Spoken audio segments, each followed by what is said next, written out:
Good morning, guys. Sunday, double under progression for the warm-up, May 3rd.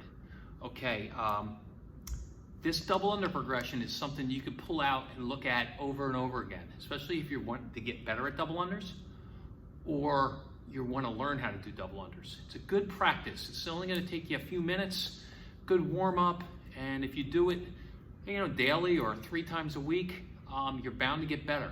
You're going to build more stamina in your jumping, and which will only make you better. So, a couple of things I want to talk about this morning. I want to talk about rope length, hand position, and the jump. Okay? So, rope length. How do I know I have the right length rope? Well, I want to step in the rope with one foot, with the handles together, and bring the handles up. They should fall somewhere between the bottom of my armpit and my earlobe. Okay? The longer the rope, the easier it is for a beginner. All right? It allows you a little bit more play with your arms floating out. Because if you'll notice here, I want to have my hands down by my side. So that's the next thing we wanted to talk about was arm positioning, right? So my hands should be down by my side, elbows in by my ribs, my hands slightly in front, like they're almost like they're going in my pocket, right? The further I bring my arms back, I have a chance of tripping on the rope, okay?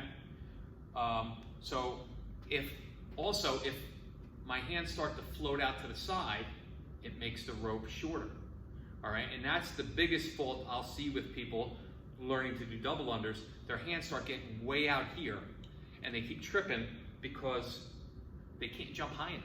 You're already starting, I gotta jump a foot. And now, I gotta spin that rope twice before I come down off that foot. So I'm gonna have to jump like 18 inches. It's just not gonna happen, right? So that's the other thing you wanna practice. So, and then the jumps. You have your single jumps where they're kind of short, you're bouncing, heels kissing the ground, you're good. You don't have to jump that high because the rope only has to go 1 revolution underneath. So I only have to jump a little bit. Now, the faster I spin that rope, the less I have to jump. The higher I jump, the slower I can spin that rope. And that's another thing we're gonna practice, okay? So when we're practicing, we're gonna start off with 200 singles.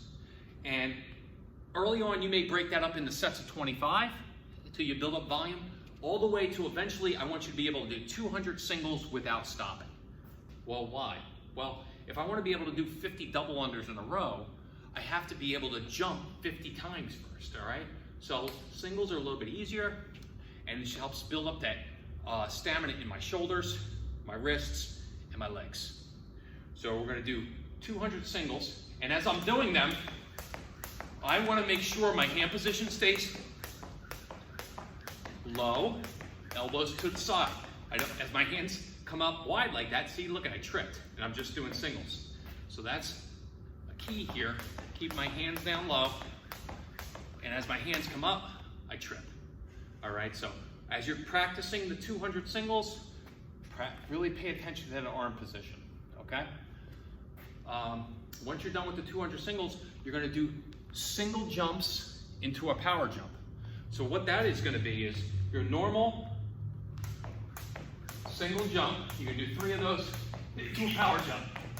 And you're just gonna jump high and then slow. Okay? So all that is a jump, 3 regular jumps, and then a higher jump, and then back into 3 jumps, okay? Once you're pretty consistent with that, then what you're gonna do is do 3 single jumps into a double under and try to get 50 reps. So it'll be single, single, single, single, single, single, single, single, single, until you get 50. So once that's done, you're gonna do single, double, okay? So as I get consistent with that, I'm gonna be doing single,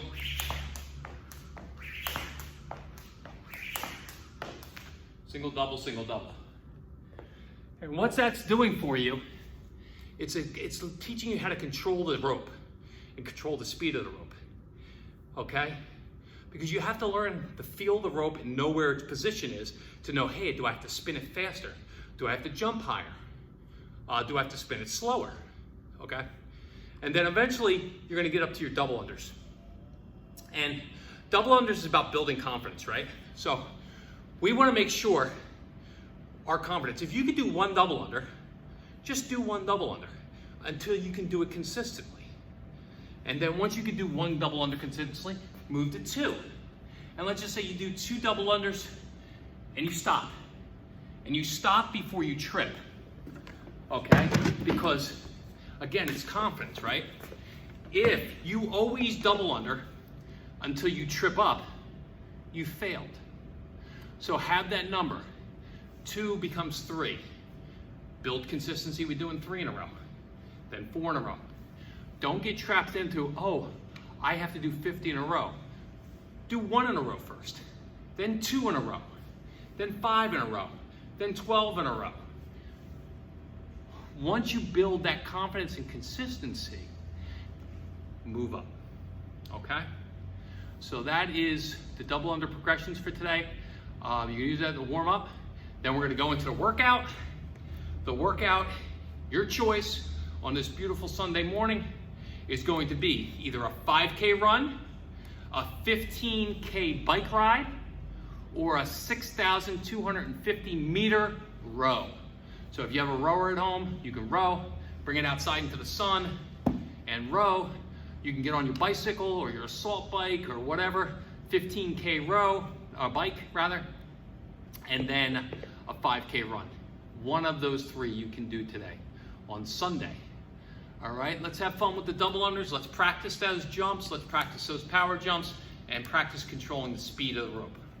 Talk to you guys later. Bye.